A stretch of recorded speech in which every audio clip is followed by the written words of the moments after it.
की न्यूज, खबरों का सारथी। नमस्कार, मैं हूं आपके साथ ऋषि शुक्ला और आप देख रहे हैं के न्यूज की खास पेशकश, जिसमें बात करेंगे साजिश, धमाका और पड़ताल। लखनऊ से खबर है, जहां पर यूपी के अल्पसंख्यक मंत्री ने सपा पर साधा निशाना। यूपी में अस्तित्व होने पर भी चुनाव हारी सपा। दानिश अंसारी, बिहार में समाजवादी पार्टी का कोई अस्तित्व नहीं है, इससे बिहार में कैसे चुनाव जीतेगी सपा। दानिश अंसारी पीएम मोदी के विजन पर आगे बढ़ रहे हैं। तेज दानिश अंसारी, विपक्ष का कोई विजन ही नहीं है। न्यायपालिका अपना काम कर रही है, इससे दोषियों के खिलाफ होगी कार्रवाई। बिहार के चुनाव के बाद सियासत गरमा रही है और इस बार अखिलेश यादव ने बयान दिया है कि यहां अवध में हराया था, अब मगध में हम इनको हराएंगे। हमारे साथ मौजूद दानिश आजाद अंसारी, जिनसे बात करते हैं। मंत्री सरकार के अंदर कैसे देखते हैं कि चैलेंज किया है कि मगध में जो है हराने का? देखिए, जिस तरीके से समाजवादी पार्टी ने, एक वो कहावत है मुंगेरी लाल के हसीन सपने, आप ये बताइए, समाजवादी पार्टी का बेस प्रदेश जो है उत्तर प्रदेश है। जब उत्तर प्रदेश की जनता ने उसे 17 में 22 में दोनों विधानसभाओं में सत्ता से बाहर का रास्ता दिखा दिया, तो आखिर किस बेस पे इस तरीके के झूठे दावे कर रहे हैं? बिहार की जनता जानती है कि जो पार्टी, जो दल जिसको उत्तर प्रदेश ने नकार दिया, उसको बिहार कैसे स्वीकारेगी, पहली बात। दूसरी बात, समाजवादी पार्टी का कोई कैंडिडेट वहाँ लड़ ही नहीं रहा था, तो बेगानी शादी में अब्दुल्ला दीवाना, बहुत सारे कहावत समाजवादी पार्टी में इस समय फिट बैठते हैं। तो बेगानी शादी में अब्दुल्ला दीवाना का क्या मतलब है? बिहार की जनता सजग है, जागरूक है।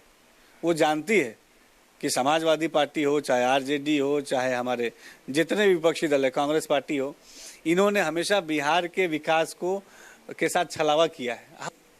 प्रधानमंत्री मोदी जी के नेतृत्व में देश का हर प्रदेश विकासवादी सोच के साथ आगे बढ़ रहा है। हर प्रदेश को की क्षमताओं के विस्तार के लिए मोदी जी के नेतृत्व में हमें काम करना है। उत्तर प्रदेश आज देश का ग्रोथ इंजन बन के उभरा है। इंडस्ट्रियल डेवलपमेंट की बात हो, सोशल जस्टिस की बात हो, वुमेन एम्पावरमेंट की बात हो, हमारे यूथ के अपलिफ्टमेंट की बात हो, हर तरीके से हमारी योगी सरकार ने मोदी जी के नेतृत्व में अपने प्रदेश को आगे बढ़ाने के लिए काम किया है।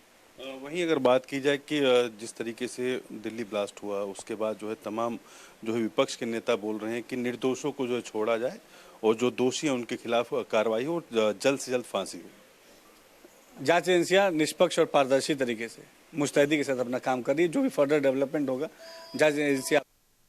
देखिए, कांग्रेस पार्टी एक डूबता हुआ जहाज है और इस डूबते हुए जहाज को एक एक करके वहाँ सभी लोग छोड़ रहे हैं। और कांग्रेस पार्टी ने हमेशा खासतौर पर मुसलमानों के साथ छलावा करने का काम किया, उनको गुमराह करने का काम किया।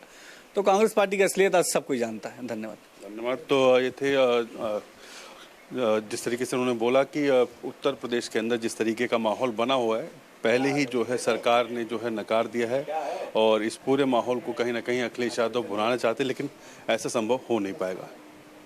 कैमरा आदित्य के साथ रामलील भट्ट, के न्यूज़। और अब आपको कानपुर से खबर बता देते हैं, जहां पर जैसे मोहम्मद की लेडी कमांडर का कानपुर कनेक्शन। डॉक्टर शाहीन शाहिद और जैसे मोहम्मद की लेडी कमांडर डॉक्टर शाहीन के करीबियों पर पुलिस का शिकंजा कसना हुआ शुरू। अलग अलग इलाकों से 9 लोगों को पुलिस ने हिरासत में लिया है। हिरासत में लिए गए लोगों की क्राइम हिस्ट्री खंगाल रही है पुलिस। एटीएस और एनआईए आदि एजेंसियों की कानपुर में नजर। एजेंसियों के साथ जानकारी शेयर कर रही कानपुर पुलिस। मेडिकल कॉलेज के कई डॉक्टरों से लगातार पूछताछ की जा रही है और कई डॉक्टरों से पूछताछ हो सकती है। डॉक्टर शाहीन के कानपुर कनेक्शन को लेकर पुलिस अलर्ट मोड पर। अनवरगंज थाना क्षेत्र के हाजी चांद व राजा हिरासत में।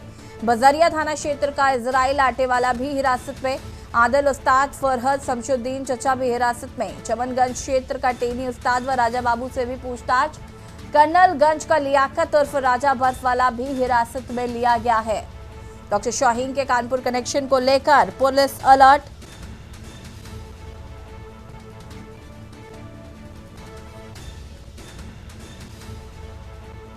बजरिया थाना क्षेत्र का इजराइल आटेवाला भी हिरासत में लिया गया है।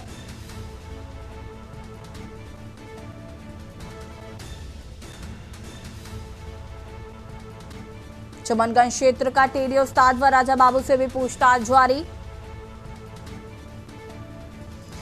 कर्नलगंज का लियाकत उर्फ राजा बर्फवाला भी हिरासत में।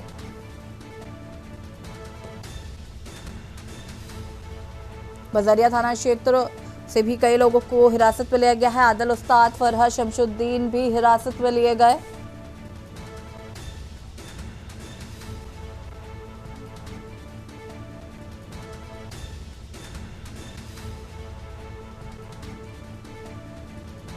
डॉक्टर शाहीन शहीद जैसे मोहम्मद की लेडी कमांडर। आने के बाद से हम लोग इंस्ट्रक्शंस मिले हैं कि जरा उनकी वेयरअबाउट्स पता लगाई जाएं, वो यहाँ कब से कब तक रहीं, कौन कौन उनके संपर्क में आए, और तमाम जानकारी एकत्र करने के लिए पुलिस को इंस्ट्रक्ट किया गया था। उसी क्रम में कई लोग को पूछताछ के लिए बुलाया गया है। उनसे क्वेश्चंस पूछे जाएंगे। अगर वो कुछ एक्सप्लेन नहीं कर पाते तो वो शक के दायरे में रहेंगे, और इससे ज़्यादा डिटेल्स मैं नहीं दे सकता इसमें। जैसा कि मैंने बताया, जो भी संदिग्ध लोग हैं उनकी ट्रेल कानपुर से जो जुड़ रही है डॉक्टर शाहीन के माध्यम से, तो हम लोग ये पता लगाने की कोशिश कर रहे हैं कि और इस तरह के कौन लोग हैं। और आपने जानते हैं कि पूर्व में भी यहाँ कई घटनाएं हुई जिसके कि लोग मुकदमों में इन्वॉल्व थे और थे, उस तरह के लोगों पर भी हमारी सतर्क नजर है। अलग अलग इलाकों से 9 लोगों को पुलिस ने हिरासत में लिया है। लखनऊ से खबर आपको बता देते हैं। शाहीन के भाई मोहम्मद शोएब ने दिया बयान। जांच एजेंसियों का पूरा सहयोग कर रहा है शोएब। जांच में आगे भी परिवार सहित सहयोग करते रहेंगे। दिल्ली ब्लास्ट में शामिल सभी अपराधी हैं। कल जांच एजेंसियां मेरे घर आई थी। परिवार सहित अधिकारियों ने मुझसे पूछताछ की है। और अखिलेश यादव प्रेस कॉन्फ्रेंस कर रहे हैं, क्या कुछ कह रहे सुन लेते हैं। हमें कब आलू खाना है, आलू की जाने कितनी सब्जियां आ रही हैं। तो आजकल यूथ अफेयर्स में जीरो सरकार, अच्छा वुमेन एंड चाइल्ड डेवलपमेंट और स्पोर्ट्स में जीरो सरकार, पॉवर्टी कह रहे जीरो पॉवर्टी, और उदाहरण दिया कि कहीं जीरो पॉवर्टी कर दी उन्होंने। जीरो पॉवर्टी कहां हुई है, क्या कॉन्सेप्ट था जीरो पॉवर्टी का। अनएम्प्लॉयमेंट बढ़ता चला जा रहा है। ये एसआईआर इसलिए हो रहा है कि नौजवान अपनी नौकरी ना मांगने लगे, पॉलिटिकल वर्कर्स जॉब उसकी बात ना करें, इसलिए एसआईआर कर दिया। और जैसे ही एसआईआर खत्म होगा पंचायत का चुनाव करा देंगे और फिर चुनाव आ जाएगा। बरसात का 1 महीना निकलेगा, उसका चुनाव शुरू सितंबर से उत्तर प्रदेश का। और आखिरी बजट में क्या दे देंगे, क्राइम लॉ एंड ऑर्डर, जो समाजवादी सरकार की बनी हुई व्यवस्था डायल 100 रिस्पॉन्स सिस्टम बर्बाद कर दिया। कल अखबार में सुना, मैंने पढ़ा कि कुछ नई गाड़ियां खरीद रहे हैं, उसमें भी कमीशन ले लेगी सरकार। जब इन्वेस्टमेंट में कमीशन लेते हैं ये लोग, अच्छा अगर ये इन्वेस्टमेंट मान लें इनका कि यूपी में इतना इन्वेस्टमेंट आया है, तो एक अधिकारी जो अंडरग्राउंड हुआ था उसने कितना कमीशन मांगा था, तो जो आ चुका है तो उतना तो कमीशन दिया होगा ना उन्होंने। कमीशन जा रहा है, इंसेंटिव नहीं, कमीशन जा रहा है। यहां तो इन्वेस्टमेंट कम, कमीशन ज्यादा। लेबर एंड सर्विस सेक्टर, हमारे मजदूरों को बुरा हाल है। एक पोर्टल बनाया कि ये पोर्टल में सब रजिस्टर करेंगे। पूरे देश में सबसे ज्यादा माइग्रेंट लेबर अगर किसी स्टेट के तो उत्तर प्रदेश के, नंबर 1 उत्तर प्रदेश है, नंबर 2 बिहार है। सबसे ज्यादा हमारे उत्तर प्रदेश के लेबर बाहर गए हैं, और इन्हीं का पोर्टल बता रहा है।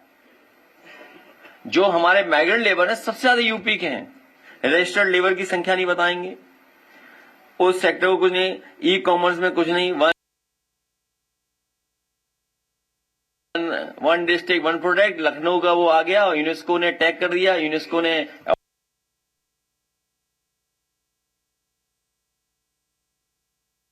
अवार्ड कर दिया फूड, और इसको एक कैटेगरी में डाल दिया लखनऊ के ट्रेडिशनल फूड को।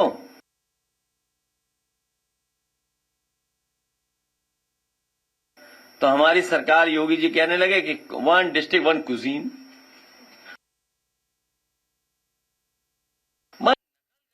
बता गए। और लखनऊ से समाजवादी पार्टी के प्रमुख अखिलेश यादव प्रेस कॉन्फ्रेंस करे थे, जिन्होंने बीजेपी पर जमकर निशाना साधा है। और बढ़ेंगे खबरों की ओर। लखनऊ से खबर आपको बता रहे थे, जहां पर शाहीन के भाई मोहम्मद शोएब ने बयान दिया। उन्होंने कहा कि जांच एजेंसियों का पूरा सहयोग किया जा रहा है। जांच में आगे भी परिवार सही सहयोग करते रहेंगे। दिल्ली ब्लास्ट में शामिल सभी लोग अपराधी हैं। कल जांच एजेंसियां मेरे घर पर आई थी। परिवार सहित अधिकारियों ने मुझसे पूछताछ की। बयान में सारी बातें सही सही बता दी गई हैं। हमारे घर से कुछ भी बरामद नहीं हुआ है। शाहीन अपने बच्चों से भी बात नहीं करती थी। 4 साल से वो घर नहीं आई और ना ही बात हुई। 2003 में शाहीन की शादी और 2014 में हुआ डिवोर्स। शाहीन के बच्चे पहले पति के साथ रहते थे। पढ़ने में काफी तेज थी शाहीन। भाई परवेज भी पढ़ाई में तेज था। मुझे नहीं पता ये सब क्या हो रहा है। आरोप से मेरे परिवार का कोई लेना देना नहीं है। हम वही देख रहे हैं जो मीडिया में चल रहा है। दोषी अपराधी के खिलाफ कार्रवाई होनी चाहिए। दिल्ली ब्लास्ट मामले में गिरफ्तार है शाहीन शाहिद। उसके भाई शोएब ने दिया बयान। वो वही है, हम कैसे कह सकते हैं भाई? परिवार भुगत रहे हैं, हम भुगत रहे हैं, यहाँ भुगत रहे हैं। ये तो नहीं है घर के अंदर पुलिस है, आदमी के ऊपर लिखा गया है ना। ये तो ना आपको पता है, नहीं आपको पता है, नहीं जितने लोग खड़े हैं यहाँ आगे अगले पल क्या हो तो वैसे हमारे साथ हो गया। हाँ अभी तो नॉर्मल हुआ है। हाँ वो वही। अच्छा, आप लोग को ये पता था कि वो फरीदाबाद रहती है? ये सब हमको तब पता चला जब आपके माध्यम से पता चला। अच्छा, मतलब वो कहाँ है? मतलब हाँ ये सब ये सब सारी बातें जो पता चल रही है वो आपके माध्यम से मीडिया उनका नाम आ गया फरीदाबाद। ये सब बातें जो पता चल रही तो आप ही लोग माध्यम से। चलो ठीक है। कानपुर में पाकिस्तान करेक्शन से जुड़े डॉक्टर शाहीन सिद्दीकी के पति डॉक्टर जफर हयात नेत्र रोग विशेषज्ञ से के न्यूज जरिया संवाददाता ने खास बातचीत की। डॉक्टर हयात ने बताया कि शादी के बाद डॉक्टर शाहीन के साथ 9 साल साथ रहे, लेकिन कभी ऐसा नहीं लगा कि वो इस तरह से किसी बड़े मामले में इन्वॉल्व है। हाँ, ये जरूर रहा कि वो कानपुर में नहीं रहना चाहती थी। वो अक्सर विदेश में रहने की बात करती थी। कॉन्फ्रेंस के सिलसिले में वो अक्सर बाहर जाती थी, कई बार विदेश भी गई थी। शादी के बाद से ही शाहीन या उसके परिवार से कभी भी कोई संबंध नहीं रहा। डॉक्टर शाहीन के भाई परवेज से कभी कोई संपर्क नहीं रहा। डॉक्टर शाहीन से तलाक के बाद उसने दूसरी शादी कर ली और परिवार के साथ व्यस्त है। उसका शाहीन या उसके परिवार से कोई लेना देना नहीं। दिल्ली ब्लास्ट में आरोपी डॉक्टर शाहीन सिद्दीकी के हस्बैंड हमारे साथ बातचीत करने के लिए मौजूद है। आइए जानते हैं कि डॉक्टर साहब पे कब उनकी शादी हुई थी, क्या कारण था कि उनसे तलाक हुआ। दिल्ली ब्लास्ट में नाम आ रहा है, क्या कारण था उनका और कब आप शादी हमारी 2003 में हुई थी और अरेंज मैरिज थी। उसके पहले मेरा कोई रिलेशन नहीं था। मैरिज के बाद ही रिलेशन हुआ। फिर हम लोग, मैं सर्विस कर रहा था। किस सर में डॉक्टरी में आई थी? 2003 में हम लोग 2003 में मेरी शादी हुई और उसके बाद मैं तो नौकरी कर रहा था। वो भी आकर के असिस्टेंट प्रोफेसर यहाँ बन गए। हम साथ साथ रह रहे थे मेडिकल कॉलेज में, बहुत प्यार से रह रहे थे, अच्छी से सुकून से रह रहे थे। क्या ऐसा कारण था कि शादी के बाद वो तलाक हुआ? ऐसा कोई बहुत मतलब सिग्निफिकेंट काज तो नहीं था। उन्होंने एक बार मुझसे जिक्र जरूर किया था इस बात का कि घर क्यों ना ऑस्ट्रेलिया वगैरह में बहुत सारी वैकेंसी निकल रही हैं, ऑफर्स बहुत सारे हम लोगों के लिए, डॉक्टर्स के लिए, तो चला जाए। वो अच्छी सिटीज है वहाँ पे। पहले से क्या कुछ ऐसी की कुछ ख्वाहिशें थी कि जो कहीं ना कहीं पूरी नहीं हो पा रही, तो आतंकी संगठनों में शामिल? ठीक है, पैसों की कमी थी नहीं हम लोगों के पास, तो ऐसी क्या ख्वाहिश हो सकती है? बच्चे प्यारे थे, कोई ऐसे कोई ख्वाहिश नहीं। आतंकी संगठनों से नाम आ रहे, क्या कहेंगे उसके बारे में? क्या कमेंट कर सकता हूँ भाई, क्योंकि मैं कभी उन सब चीजों में रहा ही नहीं हूँ, न मेरी नॉलेज में था कि वो कहीं किसी कांटेक्ट में इस तरह। आखिरी में कब आपकी बात हुई थी? आखिर में वही जब तलाक हुआ उसके 2 महीने पहले मेरी बात हुई। तलाक कितना टाइम हो चुका है? तलाक 2012 में हुआ, वही लास्ट में 12 के लास्ट में शायद। कानपुर में आपके साथ कब तक रही है वो? अभी तक नहीं। हमारे साथ डॉक्टर शाहीन सिद्दीकी की बात, उन्होंने बताया कि कम से कम शादी के हमारे 12 साल हो चुके हैं, तलाक हो चुका है। हमारा शाहीन सिद्दीकी से किसी प्रकार का कोई लेना देना नहीं है। कानपुर से के न्यूज से मोहित पांडे, कानपुर। कानपुर में पाकिस्तान कनेक्शन से जुड़े डॉक्टर शाहीन सिद्दीकी के पति डॉक्टर जफर हयात नेत्र रोग विशेषज्ञ से के न्यूज संवाददाता ने खास बातचीत की, जहां पर उन्होंने कहा कि बड़े मामले में वो इन्वॉल्व है, ऐसा कहीं से लगता नहीं था। हाँ, जरूर ये रहा कि कानपुर में वो नहीं रहना चाहती थी।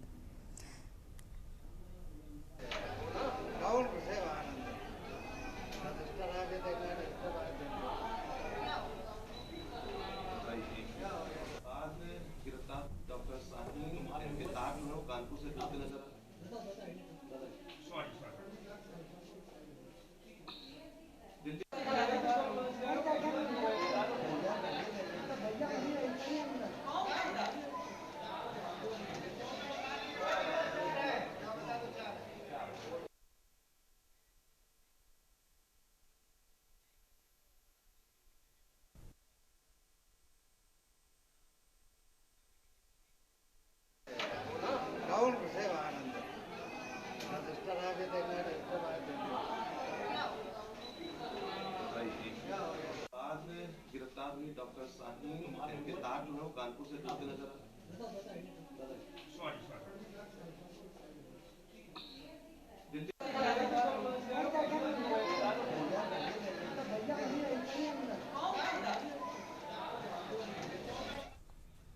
और हरिद्वार से खबर आपको बता देते हैं, जहां पर दिल्ली के लाल किले में विस्फोट के बाद अलर्ट जारी हो गया है। सीएम धामी के निर्देश पर पूरे उत्तराखंड में हाई अलर्ट घोषित कर दिया गया है। दिल्ली विस्फोट के बाद हरिद्वार में हाई अलर्ट। शहर से लेकर गांव तक सघन चेकिंग अभियान शुरू कर दिया गया है। दिल्ली यूपी की सीमाओं से आने वाले वाहनों की हो रही है जांच। संदिग्ध वाहनों की एंट्री से पहले की जा रही सर्चिंग। हरिद्वार, रुड़की, लक्सर समेत सभी रेलवे स्टेशनों पर अलर्ट। बीडीएस, आरपीएफ और जीआरपी की संयुक्त टीमें अलर्ट मोड पर। संवेदनशील क्षेत्रों में बढ़ाई गई निगरानी। बस अड्डों और धार्मिक स्थलों पर भी सर्चिंग अभियान चलाया जा रहा है। दिल्ली के लाल किले में विस्फोट के बाद हाई अलर्ट जारी किया गया है। हरिद्वार में भी लगातार चेकिंग की जा रही है।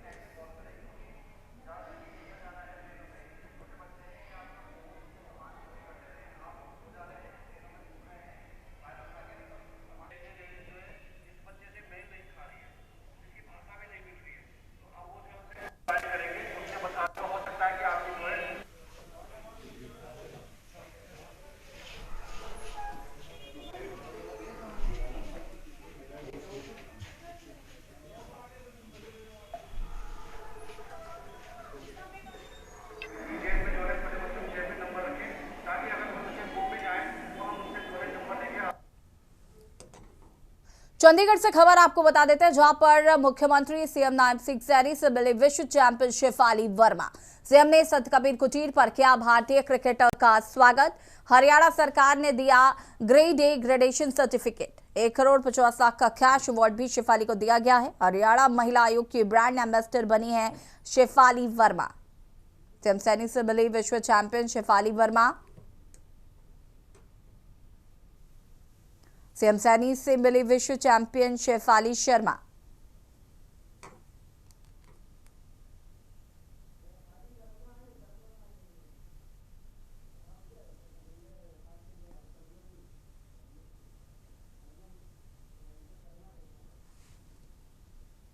सीएम ने संत कबीर कुटीर पर किया भारतीय क्रिकेटर का स्वागत। हरियाणा सरकार ने दिया ग्रेड ए ग्रेडेशन सर्टिफिकेट। 1,50,00,000 का कैश अवार्ड भी शेफाली को दिया गया है। हरियाणा महिला आयोग की ब्रांड एम्बेसडर बनी है शेफाली वर्मा।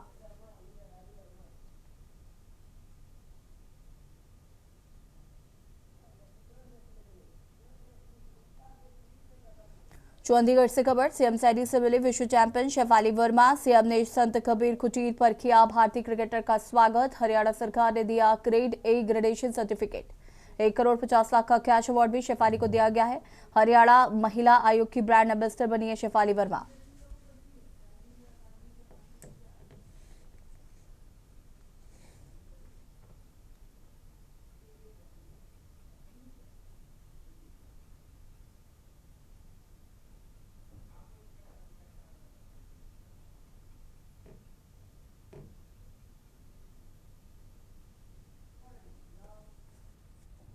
हापुड़ से खबर, जहां पर स्टंटबाजी का अड्डा बना राजाजी ढाबा। ढाबे पर कार से स्टंट कर रहा युवक गाड़ी की खिड़की पर लटक कर रहा था स्टंट। थाना बाबूगढ़ के राजाजी ढाबे का मामला। ढाबे पर कार से स्टंट कर रहा युवक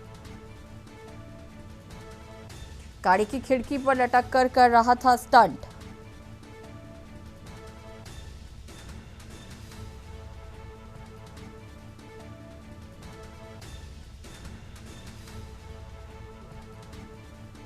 हापुड़ से खबर, स्टंटबाजी का वीडियो वायरल। ढाबे पर कार से स्टंट कर रहा युवक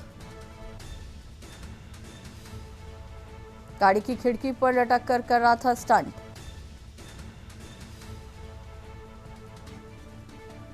थाना बाबूगढ़ के राजाजी ढाबे का ये पूरा मामला बताया जा रहा है। हापुड़ से खबर,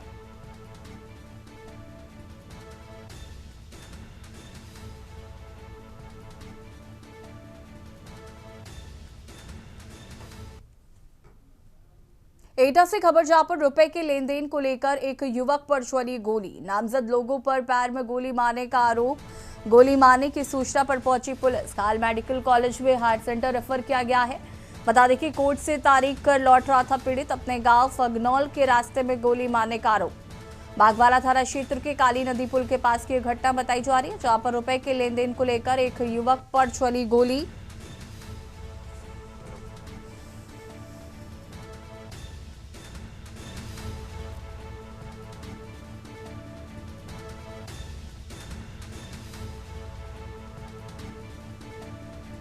बागवाला थाना क्षेत्र के काली नदी पुल के पास की यह घटना बताई जा रही है।